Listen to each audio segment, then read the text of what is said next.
looking live. There's something sacred about this stadium and this setting. There's nothing like this venue, in my opinion, in all of sports. The setting is about as good as anywhere in the country. With the San Gabriel Mountains in the backdrop, it's always picturesque. We're going to play football. Yes, he's going for the corner. He's got it. Vince Young scores.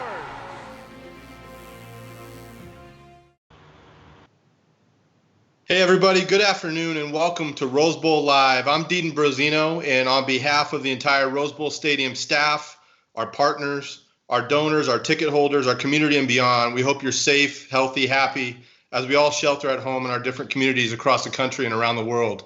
We miss you. We hope we can open up soon and enjoy live sports, live entertainment, and our community together at the most premier venue in the world, the Rose Bowl Stadium. Under the leadership of Dedan, we've been hard at work since our gates have closed back in March. We're working together to ensure that we reopen the venue in a safe and enjoyable manner to align with the new normal we're all experiencing from the COVID-19 pandemic. It remains our goal at the Rose Bowl to provide the best venue experience in the world, and we think you're going to love what you see when we reopen. With that said, welcome to the inaugural episode of Rose Bowl Live, a new virtual weekly platform where we get together with our fans and have a fun chat with some of our most famous family members. The Rose Bowl Stadium wouldn't be what it is over the last 98 years without our fans and our community, so we hope you enjoy today's program and the subsequent programs to follow. Before we get to today's honored guests on the first episode, we wanted to share some updates for you from Pasadena. The Rose Bowl has two capital improvements that are progressing despite the COVID-19 circumstances. New state-of-the-art lights have been installed at the stadium and will be ready for the football season, and a second video board at the venue will also enhance the fan experience. We look forward to showcasing these two improvements to see you soon. Now let's get to our honored guests, Tim Brant and Dan Fouts. Gentlemen, welcome. I'm going to introduce Tim first here. Tim Brant was one of the most versatile announcers in the business, a sideline reporter, an expert analyst, a play-by-play host, a studio host. He's done it all. After retiring from 30 years from broadcasting sports, his last role was vice president for sports at WJLA TV in Washington, D.C. He's a veteran of 2 Olympic Games, college basketball, ABC's Wide World of Sports, the NFL, the NBA, the NCAA basketball tournament, and of course, college football and the Rose Bowl game. A 1973 graduate of the University of Maryland, Tim was a defensive captain and a linebacker for the Terps before moving on with the Washington Redskins in the NFL. Tim, how are you doing? Thank you for being here today. How are you and Janet doing? Where are you at? How the heck are you amidst all of this? Doing great, Dedan. I'm out here in our house in Maryland, and Janet and I are quarantined for about the 3rd or 4th week, having a good time as best we can because it's hit hard, and it's really hard to have fun or at least stay without being bored by thinking about how this has been a devastating situation. But it's been great. We're still trying to reach our peak here in Maryland, so we haven't. You guys are a little bit ahead of us out in the West, I think, but no, we're holding up pretty well. Thanks, Tim. Great to see you. I miss you, and we hope we get to connect in person soon. But we really appreciate you being here with us today on the first week of this. Love you, brother. All right. On to our next guest, Dan Fouts. He was an all-Pac-8 quarterback at Oregon, 3rd-round draft pick of the San Diego Chargers in '73, and played for San Diego for 15 seasons before retiring. His number 14 Chargers jersey is forever retired with the organization, and he played a major role in transferring the Chargers to AFC Western Division champions in '79, '80, and '81. He was one of the truly outstanding passers of his era and was named the NFL Most Valuable Player by the Pro Football Writers Association of America and owns a gold jacket as a member of the Pro Football Hall of Fame in Canton. At the time of his retirement, after 15 seasons, Dan had led the NFL in passing yardage for 4 straight seasons from '79 to '82 and became the first player in history to throw for 4,000 yards in 3 straight seasons. Dan played in 6 Pro Bowls. His post-football career has been just as strong. As one of the most respected football broadcasters in the game, his broadcasting credits include the NFL playoffs, the Super Bowl, the Pro Bowl, the Sugar Bowl, and of course the Rose Bowl game. And Dan, you even did 1 Bourbon Bowl, which we'll talk about in a little bit here. So, Dan, how are you and Jerry doing up in Oregon? How are things up there for you guys amidst all of this? Well, similar to Tim, we're on our quarantine house here on Still Ridge, just outside of Sisters, Oregon, and we're trying to do everything possible to stay healthy to make sure that the spread does not continue here. But as Tim said, it is very serious. I hope that people are, really bearing down and staying sheltered in place and not getting out. It's not over now. It's not going to be over for quite a while. But I hope that everybody enjoys this format you got going, Dedan. I think this is a great idea for the Rose Bowl. And when you say Rose Bowl, you can't do any better than that.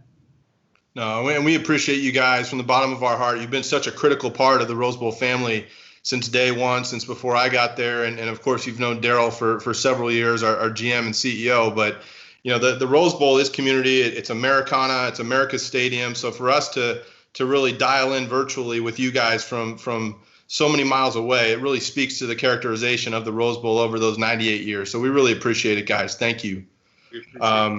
So the NFL draft is just concluded.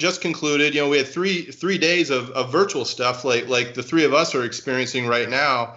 And I thought it was really interesting to see the way it all went down. You got to see coaches in their home element. You got to see children. You got to see kids. And frankly, I kind of liked the new format a little bit better than the traditional one. But, the safety in the NFL and the way that they put on that draft the last few days was really remarkable. Dan, I'd like to start with you, and I'd like to specifically pinpoint the Los Angeles Chargers now, not the San Diego Chargers, but they just drafted a fellow Oregon Duck from your alma mater that's going to wear the lightning bolt like you did down there for 15 seasons. I mean, what do you think of Justin Herbert landing in L.A. for the Chargers, and what did you really think of the NFL draft the last 3 days overall? Well, first of all, for Justin, I think it's a great fit because the Chargers have a lot of talent offensively and defensively. I think they'll be a contender in the AFC West this season. But for the Chargers, it's an even better fit because this is a kid that he may not start right away, but as soon as he is ready to go, he's going to play very well. He's a tough kid. He's extremely smart. He's got size. He's got an arm that reaches every corner of the field. I couldn't be more excited for Justin and for the Chargers because I think it's a perfect fit for both entities. Yeah, absolutely. The Rose Bowl got to interact with Justin a little bit down in Costa Mesa where he was training leading up to the draft. And I mean, I think we were blown away just with some of the comments you just said, similarly with his humility, his respect for others, his ability to focus and just, you could tell he's a very cerebral player. And obviously you saw him take over that Rose Bowl game on January 1st, 2020 with his legs, not his arms. So sounds like the Chargers have a real versatile player coming down there with the new stadium going up. Well, he does have the size and he does have the athletic ability. And a lot of Oregon fans were so happy to see him run with the ball finally in the Rose Bowl. He ran 3 times. He scored each time and really was a tremendous leader in that game against a tough Badger team. Tim, out there in the D.C. metro area, you covered the Redskins for a lot of years. You got to put on the uniform coming out as a Maryland Terp. So you've had your eye on Washington for a long, long time. I mean, what did you see them do with the number 2 pick with Chase Young out of Ohio State? And how did you view this year's draft from your couch out there as we all saw it virtually like you did? I liked it very much. Like you, I thought it was great to see the players at home with their families being greeted, giving their families a hug, which they did in the tables. But really all you remember is the hug with the commissioner, and it's more fanfare. This, I thought, was fabulous.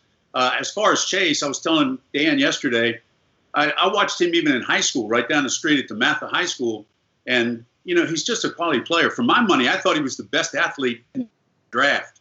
I also thought it was interesting that the first 3 guys all played together at Ohio State at one time. When you think of Burrow and Chase Young and those guys, I mean, they were all together.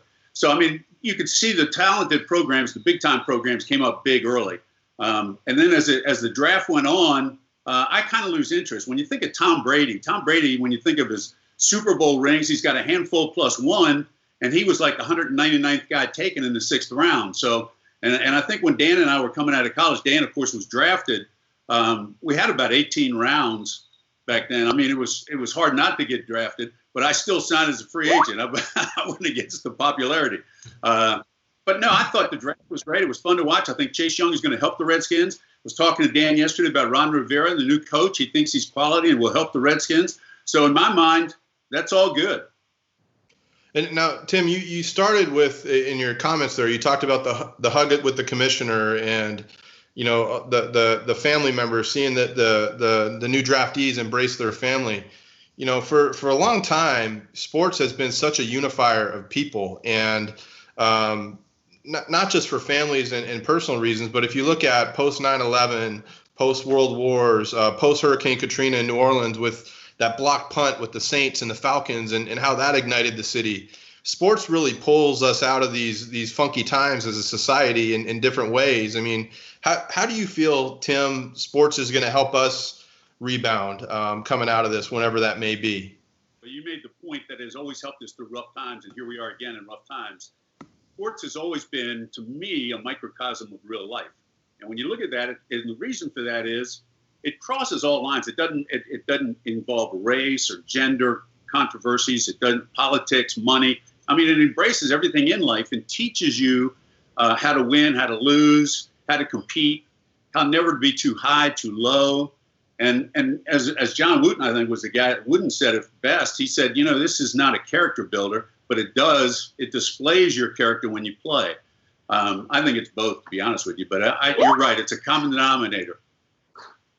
Yeah, and Dan, same question for you. I mean, you've traveled the country and you've been in virtually every booth at every NFL city, so many of the major college bowl games. I mean, it is that unifier, that glue for society. I mean, do you feel like getting back to sports as soon as we can in a safe manner is really what society needs at this time? Or how do you feel this is all going to play out coming out of the pandemic? Well, obviously nobody really knows, but the key word that you said there, Dedan, it's safe, and we've got to remember that. Sure, we all want to see baseball right now. We want to see the NBA and the NHL and college football and the NFL coming down the road. But right now, the most important thing is to be safe and to not spread this virus anymore. But when it does come back, when all the sports come back, obviously, it'll be a great time for all the fans. I guess Tim talked about it. It will unify families. It will bring people together that may have a different attitude towards each other after going through what we've been through and what we're going to go through with this pandemic. Yeah. One of the guys that always had such a positive attitude and really provided some relief, you guys got the fortunate opportunity to work with him many times, and that's Keith Jackson. Let's talk about Keith for a minute. Keith was very special to all of us and was such a key part to the Rose Bowl Stadium's heartbeat over the years, as were you two. And back in 2015, you guys were a part of dedicating the Keith Jackson Broadcast Center at the Rose Bowl Stadium in Pasadena. And then we also held Keith's Celebration of Life on the famous grass of the stadium after his passing. Last year, we took it to another level, and we dedicated that beautiful statue to him in front of our front gates by Gate A there. Dan's got it in hand right there. And you guys both got to learn from Keith, got to be friends and family members with Keith along the years. And he's one of those voices that has just given us normalcy and familiarity through sports for several decades, regardless of what we were going through personally or as a society. Talk about working with Keith. What did you learn from him? What was the importance of his message, delivering that message to viewers that you guys took from it? Dan, I'd love to start with you with that question about Keith, if you don't mind. Yeah, you learn so much and you have so many great memories from such a great man. But I remember the first game I ever did with him, you got your headset on and you're listening to him call a play and it just sounds so great, and I would just stand there and listen. And at one point he said, and he looked at me and he said, "Well, Fouts, are you going to say something or are you just going to stand there all game?" And so, that's the effect he had on me. I just wanted to listen to him. The other thing, and I'm sure Tim will remember this about Keith, is that you could hear his breathing. And when he inhaled, when he got all his lungs full of air, you better be done talking, because you don't want him to have to exhale and inhale again. So the timing there is very intricate. He taught us beyond all that type of thing, really about preparation and the importance of being prepared each week and being ready for any situation with any type of story. And I mean, the one word you hear more than any other word right now across our country is hunker. We're hunkering down, right, Tim? Exactly. And that was his term. Less is more. You know, Keith and I, we first met, I think, back in 1981, 82. I was a sideline guy just out of whatever. And Keith kind of took me under his wing for some reason. And he was like a mentor, as Dan says. And he really coached you. He helped you. He believed in you. He wanted you to be there. And I fell in love with Keith. And he had a great sense of humor. I mean, the first time he took me down to the Red River Shootout, you know, and we're down in Texas. And he took us to Tom's Barbecue. And it was on wax paper, and it had peppers, and it had the entire spread right there on the table on wax paper. And he took this hot pepper that people in the country won't even eat, and he acted like he ate it. And he says, "Tim, have one. It's pretty good." I ate it. I was in the bathtub all night. I mean, instead of running to the bathroom, I just slept in the tub. It was unbelievable. But he was special. He was special. I love Keith Jackson. We love him at the Rose Bowl too, and we appreciate what you guys have done for us to allow us to honor him over the years. You've been such a special addition to our family, and between Jerry and Janet, your spouses, you know, we've really honored him in a very special way several times. So we appreciate it, guys. For the viewers out there, if you have a question for Tim or for Dan, and you're on Facebook, you're on YouTube, please comment. We're going to get to a fan Q&A portion of today's program in a little while. So keep those questions coming. We see a lot of them flowing in already. Tim, I want to come back to you regarding Keith. You know, you covered several Olympic Games. You had the honor of doing that, including with Keith Jackson, I believe. You told a story once where, you know, you were just hustling, covering these random Olympic events that maybe aren't the mainstream, you know, the 100-yard dashes, the basketball and things. And Keith tutored you a little bit through one of those processes, right? And in terms of telling you how to look after some of those events. He sure did. My first Olympic was Lake Placid, 1980. I was just doing features. That was my introduction. But the real one was over in Sarajevo, Yugoslavia, and I was doing the bobsleds. And I was up on Mount Trbojevic all day, late, get back.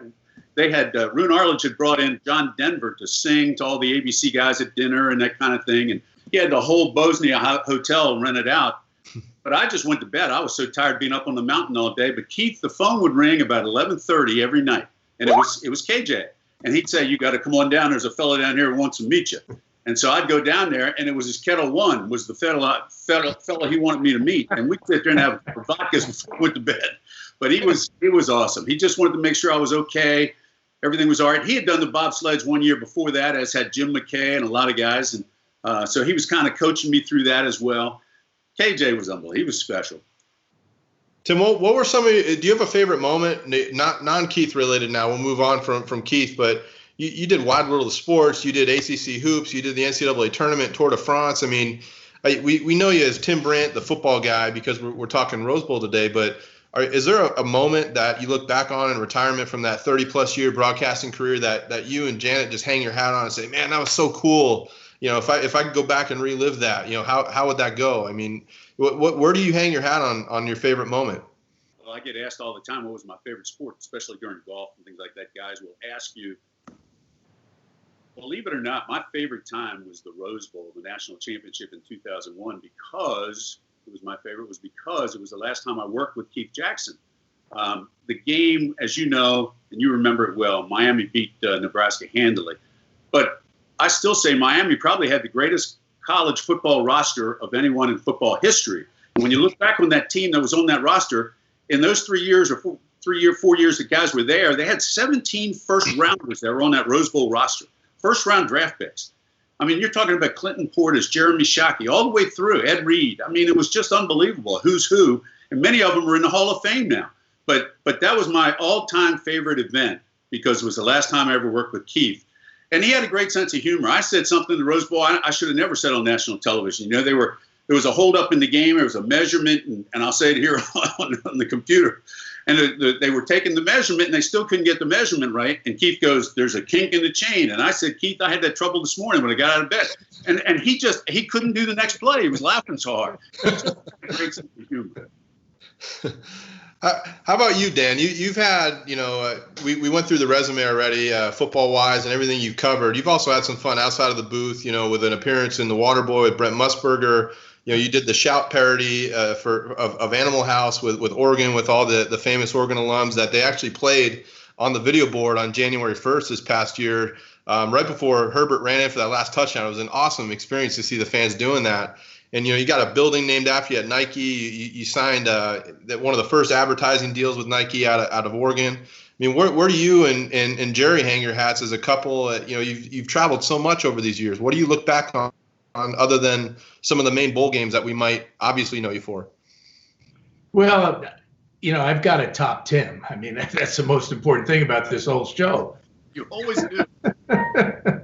Obviously the last game that Keith did, I was fortunate to be his partner for the Texas USC national title game.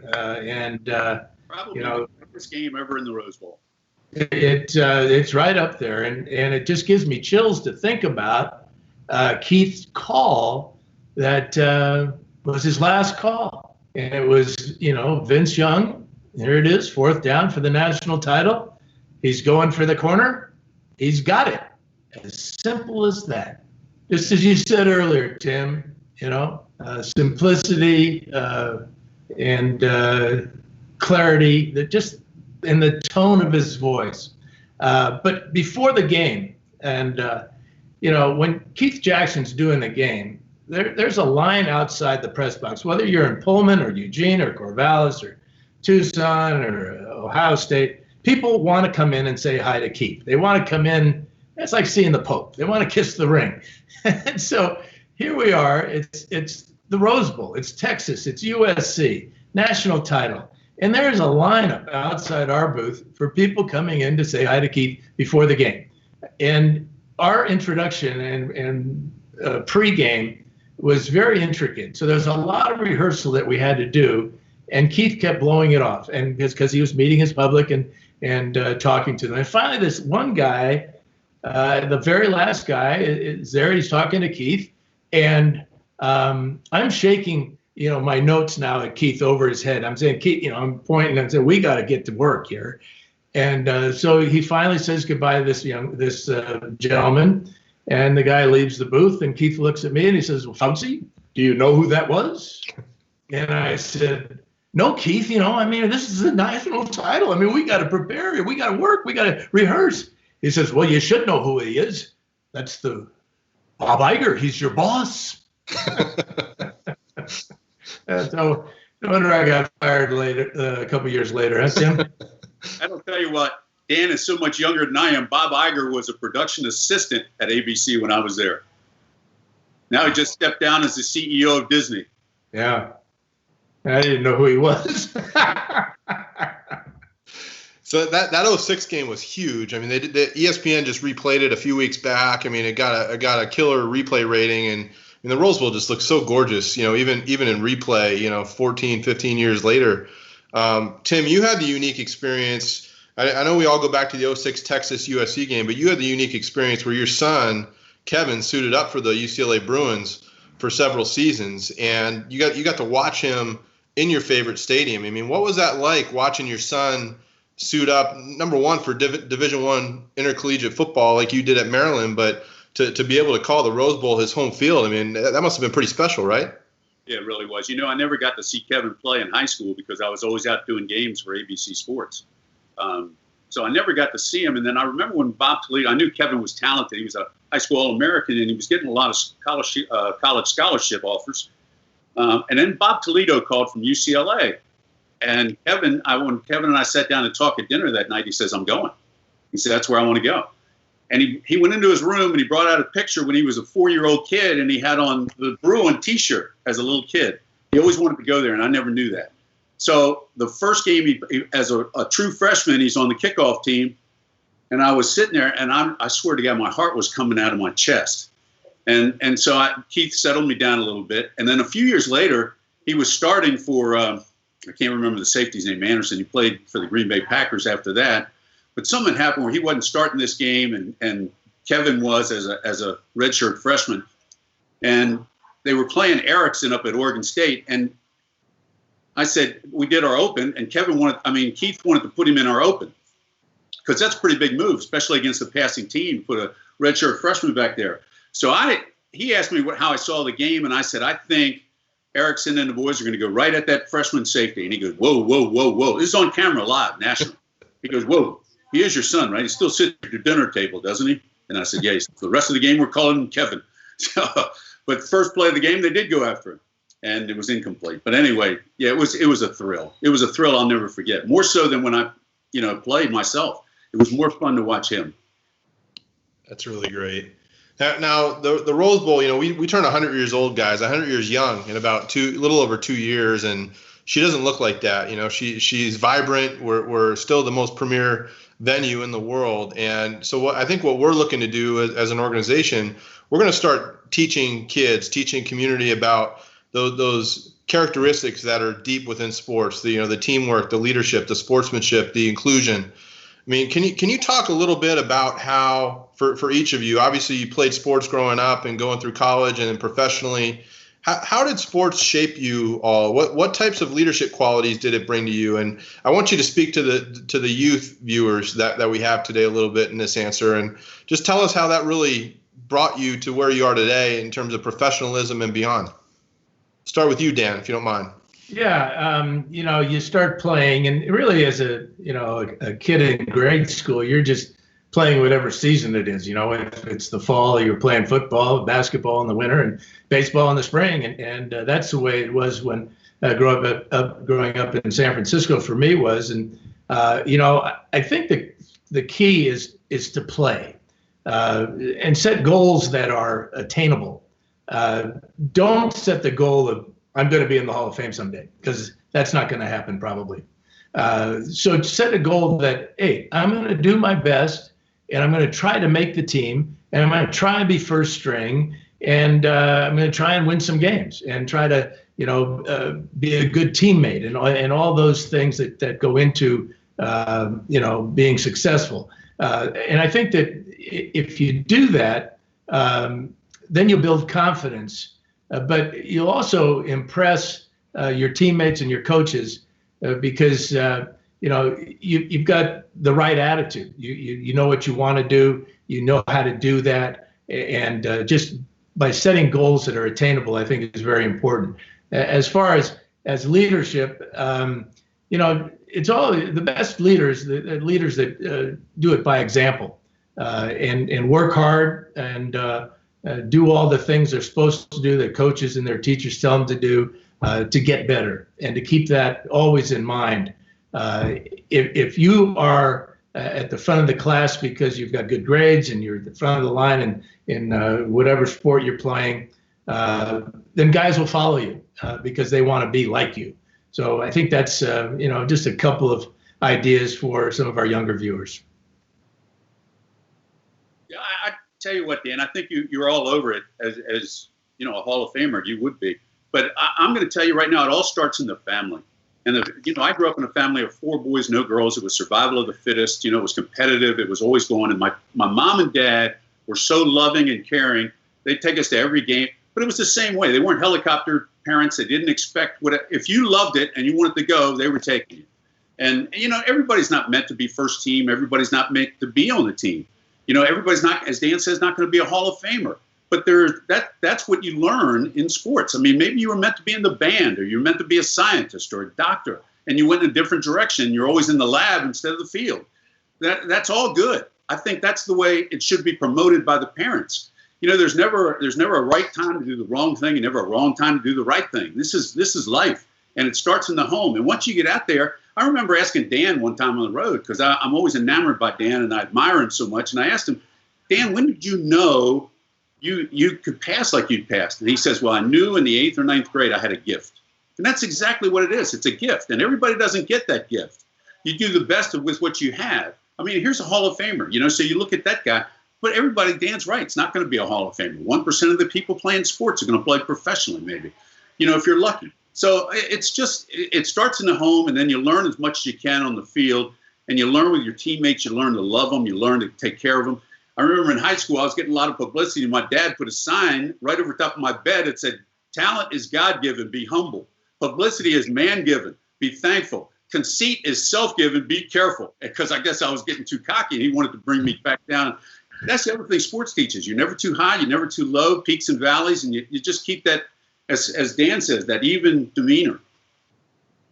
It's great, guys. Thank you very much for speaking to the youth that are tuning in today. We're gonna flip over now to get some fan questions from our listeners and our viewers on YouTube and Facebook. And I want to start with Dan. The question comes in. It's a two-part question, Dan, for you.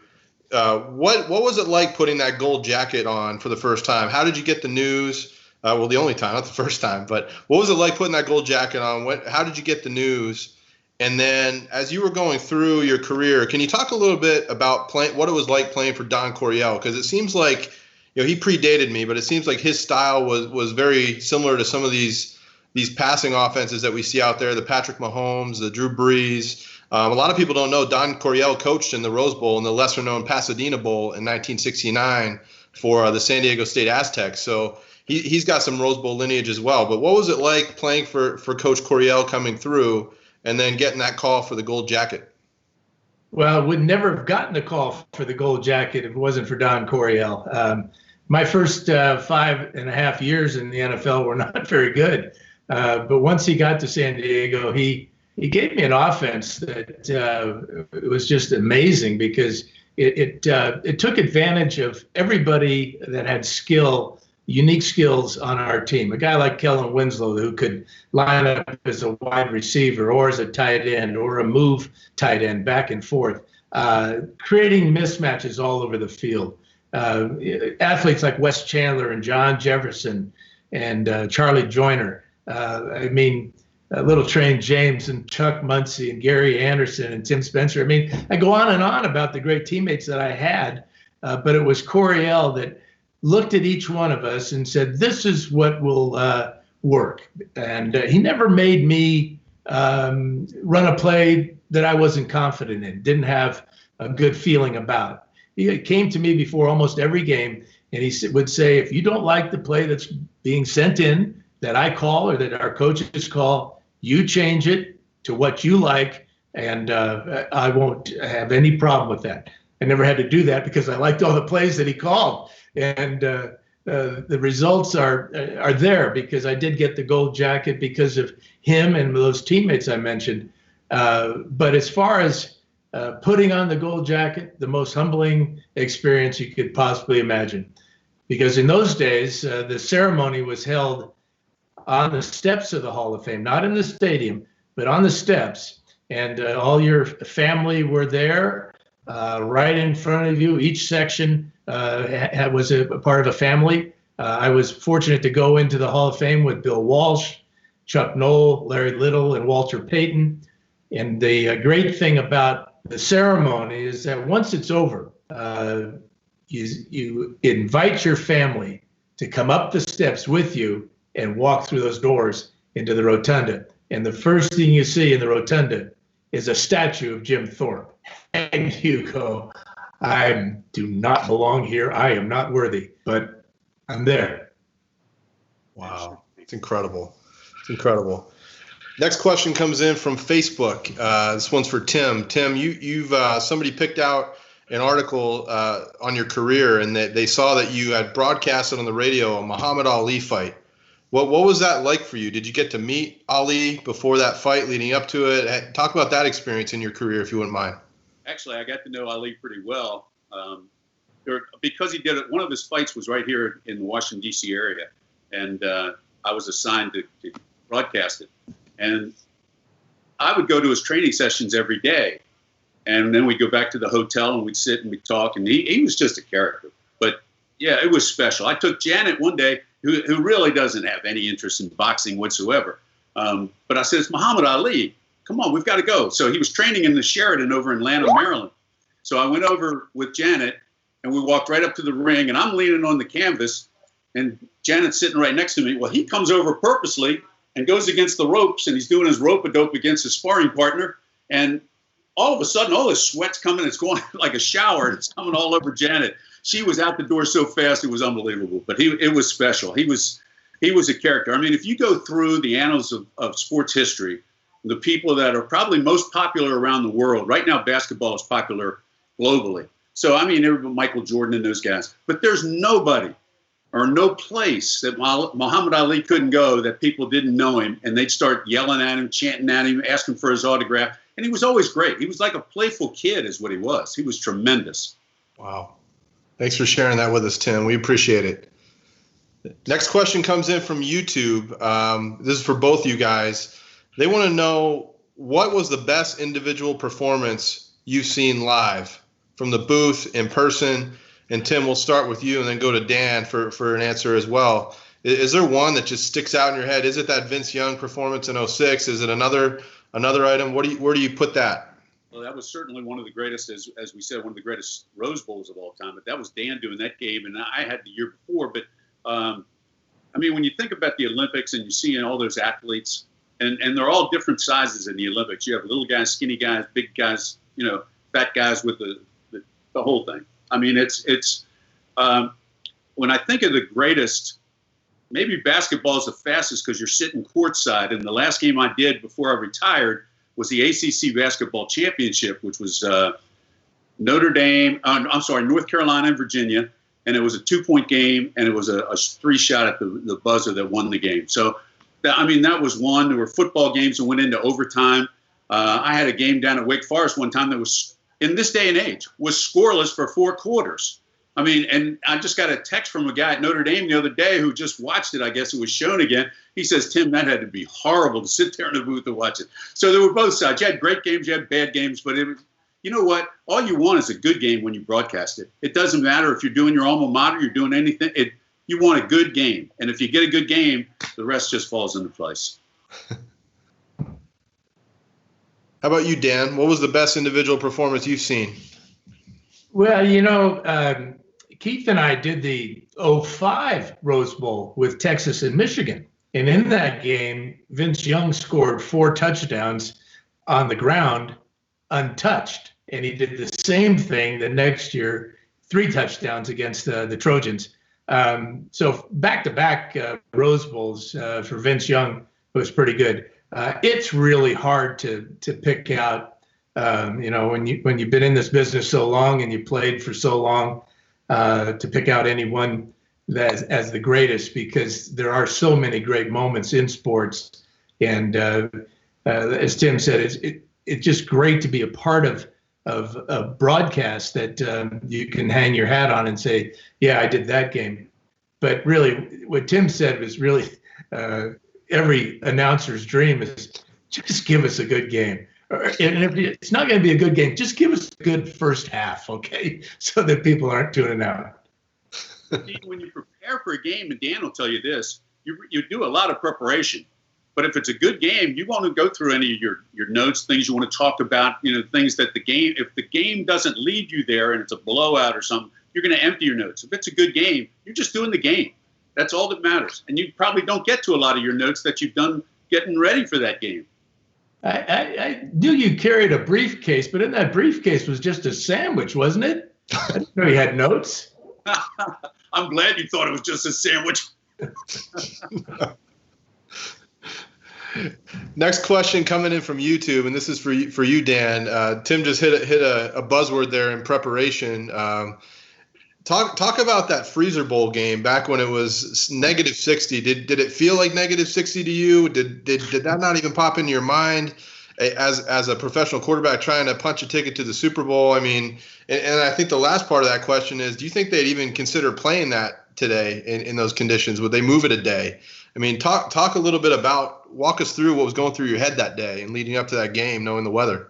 Well, obviously not much was going through my head because it was frozen. The NFL did consult with a physician who was sitting in his den by the fire in Boston because it was cold in Boston. He was sitting there, and they asked him if the players should play or not. He said, well, yeah, how long are they going to be out there? Well, the first half is about an hour and a half, and then the second half is about an hour and a half. They'll be out in the cold. Oh, no problem. They could survive that. Well, Cincinnati survived it. The Chargers did not that day. And what I remember about that, obviously, is a lot of things. But my counterpart for the Bengals, Kenny Anderson, was phenomenal that day. And Kenny was a phenomenal quarterback. He should be in the Hall of Fame, too, because of his great career. But he was outstanding that day, and the Bengals deserved to win. That's great. As I love that you got advice from a doctor sitting next to a fire when you guys were getting ready to strap it up out there in that type of weather. That's brutal. That's brutal. But it's iconic game. I'm a Bengals fan personally, which all of our listeners and viewers are going to drop off after hearing me say that now. But I was a very excited fan this past week. So yet enjoying those Super Bowl appearances from my Cincinnati Bengals at that time. So. You should be excited about Joe Burrows, too, because he's the real deal. And, I mean, you talk about a guy that's got it all. It'll be interesting to see how Zach Taylor and the Bengals use him and how well they prepare him to play, because he is a real talent.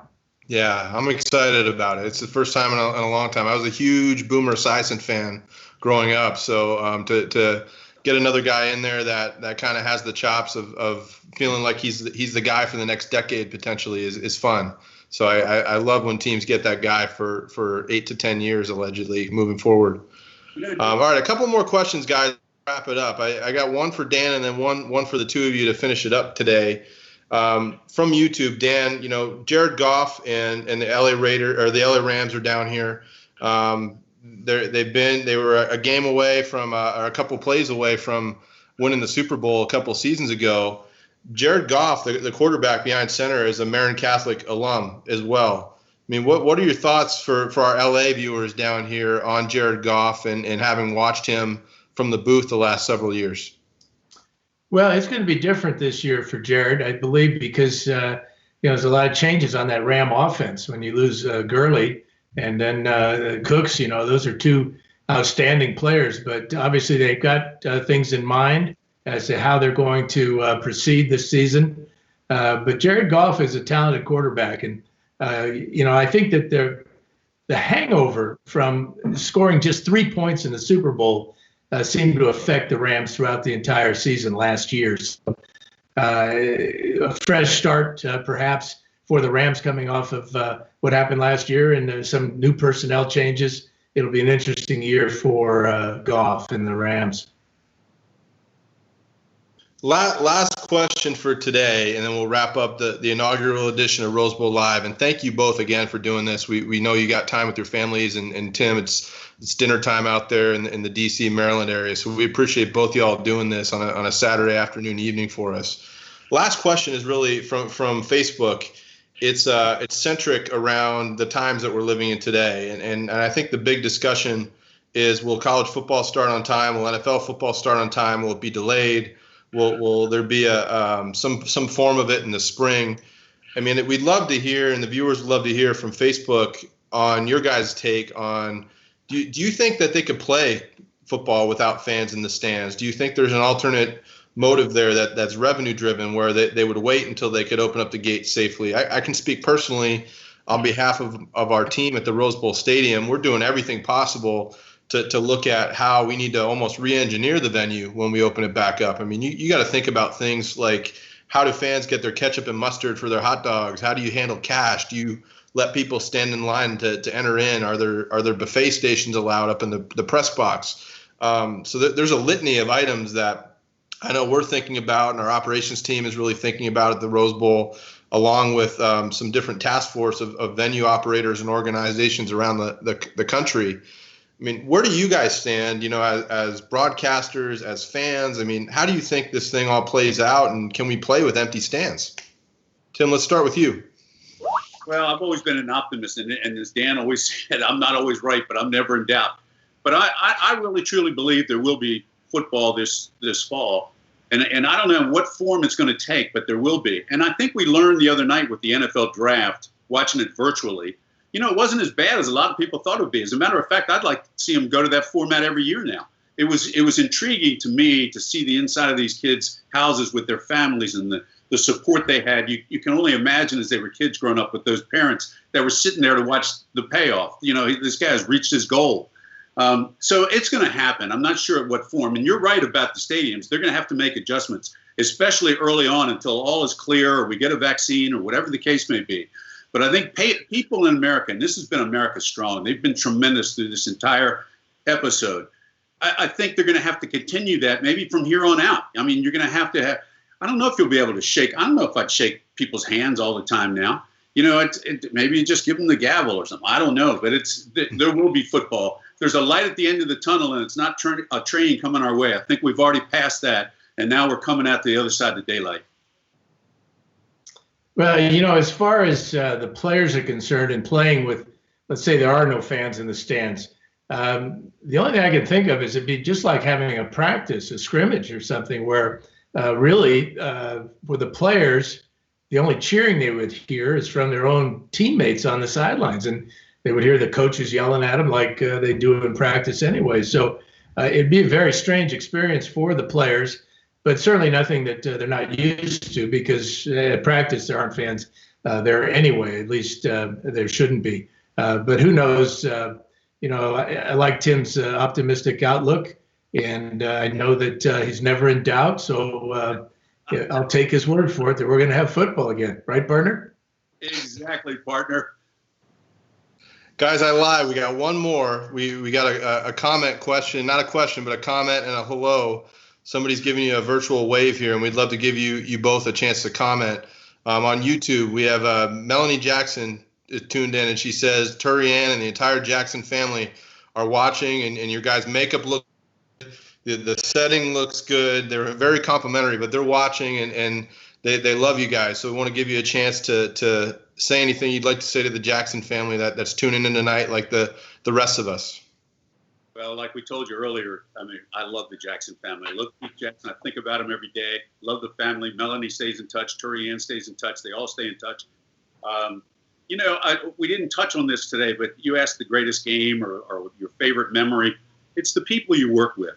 And I mean, working with Dan Fouts, Lynn Swan, Mike Tirico, Jim Nance, all the way down the list. You know, the people I work with, I love. And for Keith, I mean, it's like family. And his family has kept me in touch with everything they're doing, which is family as well. And I love them. I want to tell them I love them. I appreciate it greatly. And thank you for watching tonight. Yeah. Yeah, well, it's all you need to see right here. A very prized possession of Keith and I in the press box, in the booth at the Rose Bowl. Amen, brother. And Melanie and Turian, thanks for tuning in. Appreciate it. Love you. Jerry says hi, and we can't wait to see you again. Guys, thank you very much for joining us, and for all of our viewers out there. You know, we hope you enjoyed it. Send us feedback, send us comments. We're going to be doing this every Saturday at 4 o'clock Pacific time. Next week we have Coach Dick Vermeil lined up, Super Bowl winning coach, Rose Bowl game winning coach from UCLA, and his quarterback John Shara, who won the MVP in the 1976 Rose Bowl game in a major upset of the Ohio State Buckeyes. So they're going to walk us through that game. Coach Vermeil and Coach Shara and John are going to take us down memory lane a little bit. So it's free, it's fun. You know, we miss you guys as fans. We can't wait to open our gates back up safely, responsibly, and for all of you out there that follow the Rose Bowl, that love the Rose Bowl for so many different reasons generationally, we truly do appreciate it from the bottom of our hearts, and we hope you'll join us every Saturday. Tim, Dan, thank you so much. Say hi to Janet for us. Say hi to Jerry for us, and thank you so much for being with us today. It means a lot. We know you have a lot going on, even though we are quarantined and sheltering at home. And most importantly, we're so happy to hear you're safe and healthy and connected through technology. We appreciate you joining us today. Thank you, Dee. Thanks for having us. All right, you guys. Thank you, everybody. We'll see you next Saturday at 4 o'clock Pacific time. Thanks for joining. You are looking live. There's something sacred about this stadium and its setting. There's nothing like this venue, in my opinion, in all of sports. The setting is about as good as anywhere in the country. With the San Gabriel Mountains in the backdrop, it's always picturesque. We're going to play football. Yes, he's going for the corner. He's got it. Vince Young scores.